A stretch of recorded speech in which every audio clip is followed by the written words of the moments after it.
George R.R. Martin's drafts are often quite insightful both into his creative process and into his vision for the story as a whole. Many central speculations in the fan community revolve around drafts, most notably Martin's original letters outlining his intent for the series as a whole.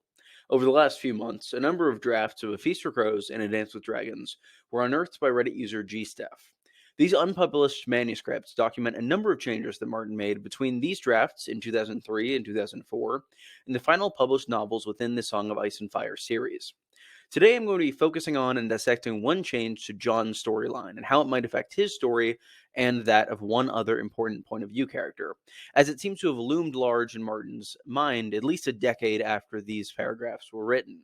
So be sure to listen to the rest of this video. Be sure to like and subscribe. All that typical YouTube stuff really helps me grow the channel. And yeah, let's jump into things. This video is going to be a little more conversational than normal, a little less scripted out.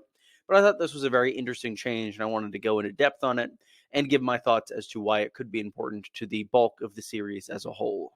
The first deviation I'd like to discuss is a mission undertaken by John early on in his tenure as Lord Commander of the Night's Watch. In the published material, he doesn't really leave Castle Black for all that much. He ventures north of the wall a little bit, but doesn't go on any large rangings or missions overall. However, that does seem to be quite different in these drafts. We don't see the mission itself, but we see him planning it, and we see Melisandre having a vision about this mission as a whole.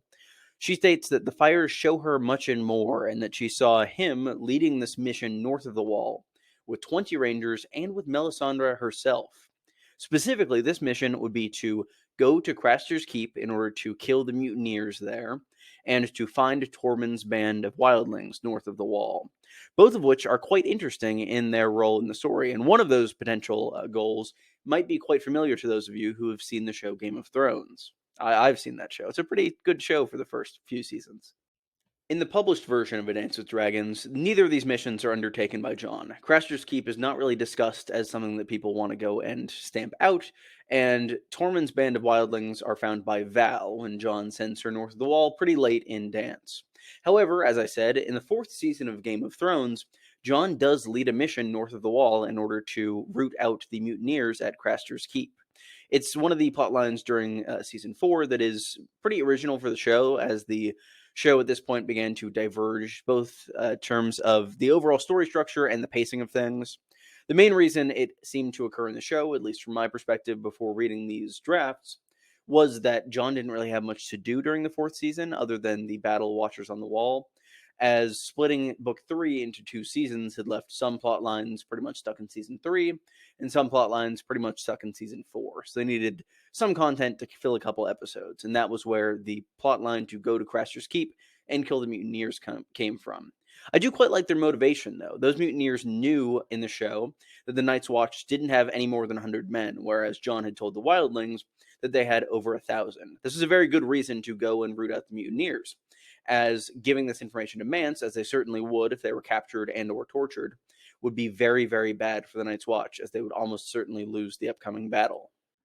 The main reason that Martin seems to have wanted this to happen is something that's quite interesting. Melisandre hints when discussing with Jon that something unexpected would happen on this trip, and based on the show, we can give a pretty educated guess as to what that would be. It seems as though Jon and Bran would have been able to meet up at Craster's Keep, as at this part of the story, Bran would be traveling north and attempting to get to Bloodraven's cave before eventually reaching there later in A Dance with Dragons.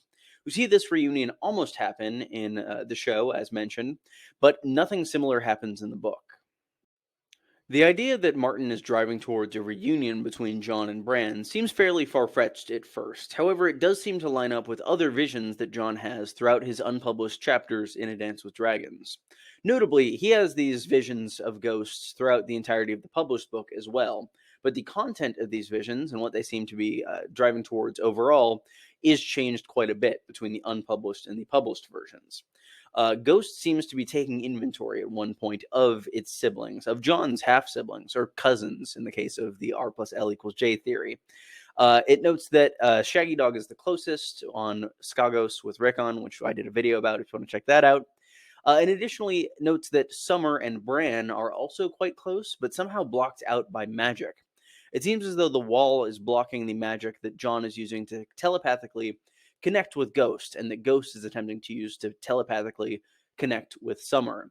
It's also worth noting that Summer is supposedly being hunted by the others in this chapter, which is quite interesting as it shows that the others might be aware of Bran's presence and what he's trying to do in terms of becoming a Green Seer and becoming a student of Bloodraven. Despite the wall blocking this telepathic communication, John is able to still sense vaguely where Summer is through, quote, cracks in the ice that Ghost is able to sense things through.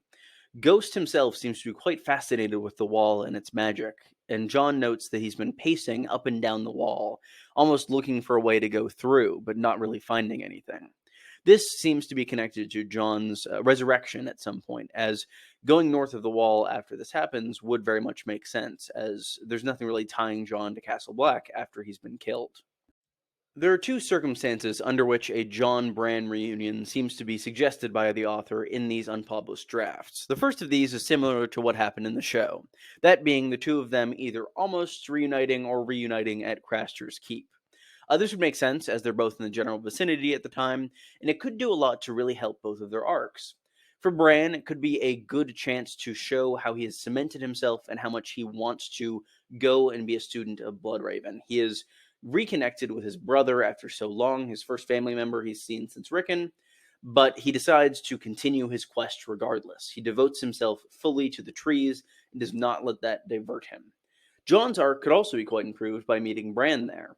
It could tell him a little bit about the connection he shares with Summer and thus that John shares with Ghost, and could end up informing John either about the others or about the just nature of this magic that the Starks possess in their blood.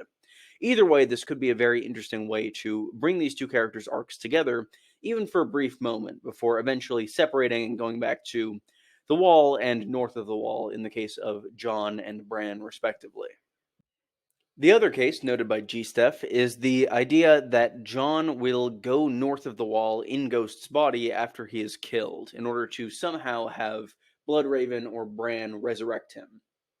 Not exactly sure how this would work. It doesn't really seem to line up with any of the Children of the Forest's current magic that we know of, but it very much could. The idea that they created the White Walkers, as was suggested in Game of Thrones, could also be quite telling as to how he might have come back in this circumstance, as John very much could have come back as something similar to a White Walker if he was given to Bloodraven in order to help, or even something similar to Cold Hands, which may or may not be Benjen, Euron, Dario, what have you. Overall, this would very much be interesting, but it does seem to really not be the direction that Martin has ended up going with it. It seems as though Melisandre will likely be the main way that John comes back, if not just his body healing in the ice cells while his soul rests in Ghost. There's also this idea presented throughout the unpublished drafts that Bran is somehow calling to John. To quote from one of these passages, he was no longer certain that they were wrong. Every night Ghost prowled along the wall, hunting for a way through, called by a brother he could not feel, a hunger he could not sate, and John ran with him in the darkness of his dreams. This seems to very much indicate that there is some strong desire coming from Bran as well. It seems as though maybe partway through his training, something happens that makes Bran really want to talk to John, and it does seem quite likely that that might be some great secret about John or John's past. If Bran were to resurrect John, or Bloodraven were to resurrect John, this could be an excellent opportunity for Jon Snow to learn about his true parentage in A Song of Ice and Fire. This could happen very early in the Winds of Winter, as it's likely that his resurrection will happen, I'd estimate, probably by a quarter of the way through the book. Though that's going to be, probably like 600 pages in, based on the number of manuscript pages that Martin seems to be saying that it's going to be. But overall, it would be a very good way of allowing John to organically learn about his parentage, because out of all of the people on the continent currently, I think the only person who would be more equipped to tell John who his parents are is probably Howland Reed. Then probably Bloodraven, because Bloodraven has seen pretty much everything, if he's to be believed. So overall, that could be a very good and organic way of informing John on who he really is and the role he has to play in the conflicts to come.